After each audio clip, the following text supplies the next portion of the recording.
Okay, I'm about 10 minutes in this morning. Got a real pretty morning out here. I'm going to stay along the edge of this field. And I got a nice little 55 signal just under the surface. And we're going to start the day with a little flat button. How about that? A little cuff button. Looks like it might have a back mark there. Pretty common style, that little concave flat button. Nothing on the front. That's all right. We'll take it. And a 66 signal on the F19, right in the plug here.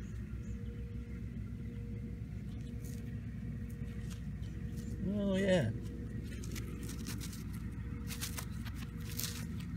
It's an old lock plate cover, gang. Yeah, that's old for sure. Might have a marking on it there. See if I can get that to focus for you.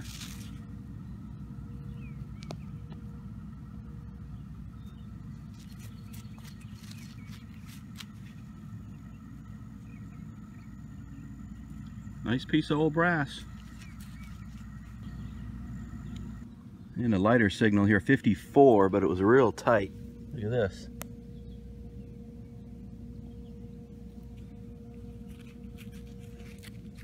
Oh, that's tomback all the way, gang. Oh man, I love finding these old tomback buttons. Look at that beauty. Man. Yeah, no doubt these are from this area's very first settlers that rolled through here, guys. I mean, this place was a nothing back in the 1800s. So this is amazing to find these old late 1700 flat buttons here. Nice tomback. We'll take it and run. All right.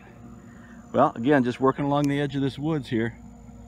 I might dodge in there as soon as the sun pops up. It's starting to get a little warmish. Stay tuned. Real nice strong 70-74 signal on the F19. Just came out of the hole. It's about 5 inches down under a root. Look at this. Just another gorgeous button. Yep, another flat button. Doesn't look like there's any design on it. Some gold gild on the back here. Check that out. The shank is flattened out.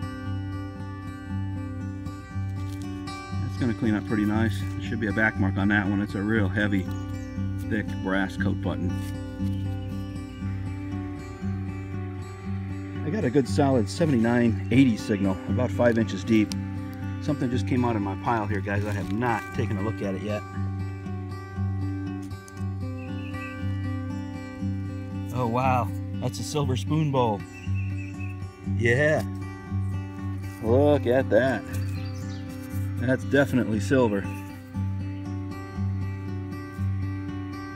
There's the bottom. It's all banged up.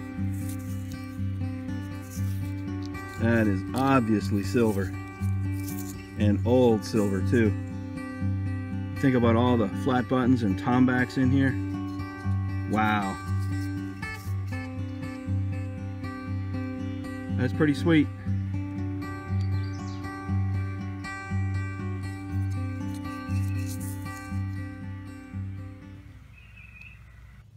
Well, I'm up in the woods here. Actually, I'm down in the woods. I went down into a little valley here. It's a little clearer. I can get my coil in through here, do some detecting. I'm down here by this old tree that's long gone. I got a pretty strong 60 signal down here, about 4 inches. And I think we've got a two-piece. I haven't looked at it yet. Yeah, there's the back. Shank is turned over.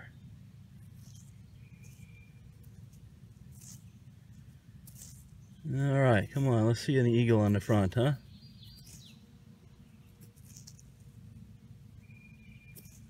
Well, I'm going to have to put a toothpick on it, gang. I can't see anything right now. Stand by. Well, I put a toothpick on it, and I see some gold gilt, and I see a C of G. So I'm going to have to research that, look it up. There's definitely some gold gilt in the background. I'm guessing maybe late 1800s, early 1900s. Just a guess. Got a strong 71 signal here. I just flipped the plug over and look what fell out.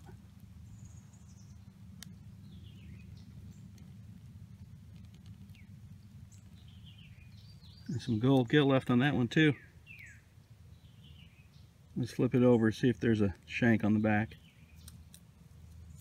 Oh. There it is.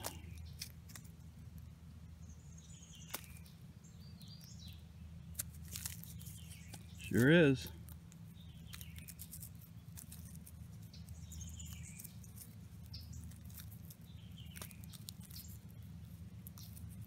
Beautiful old flat button.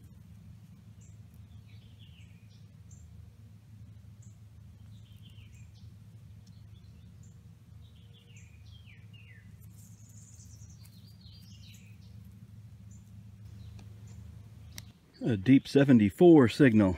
Brought up a pocket knife. I don't think it's real old.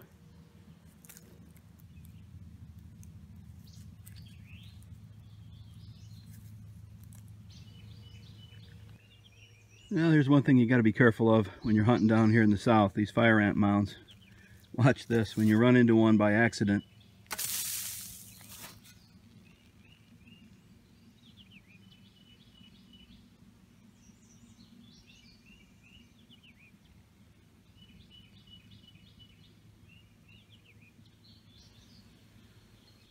Okay, so here's a nice relic, running up a solid 91 on the Fisher F19. It's an old refrigerator freezer unit. It's dumped. I mean, I'm out in the middle of nowhere here, guys. It is way out in the woods here. I don't know why people do this. Dump their garbage way out here like this.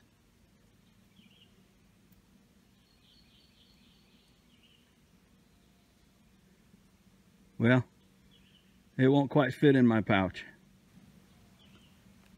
And here's a look at the trash from today's hunt, the junkier stuff. Dug a lot of shotgun shells. Man, I can't believe how many shotgun shells are in the ground out there. Screw caps, bottle caps, wire, modern bullets. Dig a lot of these little wad cutter bullets. Gotta dig it all to find the good stuff, guys. All right, on to the wrap-up.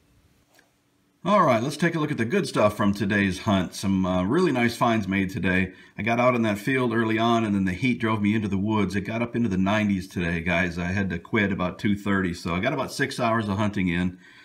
Did make some pretty nice finds, and I'll tell you what, my favorite of the day was this little silver spoon bowl. It's very old. It's really thin. It's quite banged up. I wish it was complete. No markings on it whatsoever, but it is definitely sterling silver. And this could be a real early spoon. This could be late 1700s, early 1800s easily. Especially given the fact that I'm finding these little tomback buttons in there.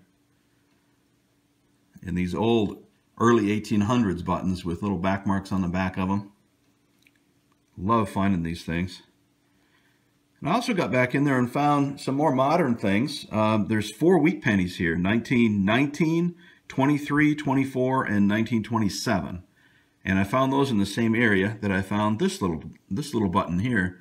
This is a Central of Georgia Railway cuff button. There's the back side. I'm guessing turn of the century on this, right around 1900, maybe a little bit after, which makes sense since it was dropped in there with those wheat pennies. This is a nice old relic right here. This is a lock plate cover.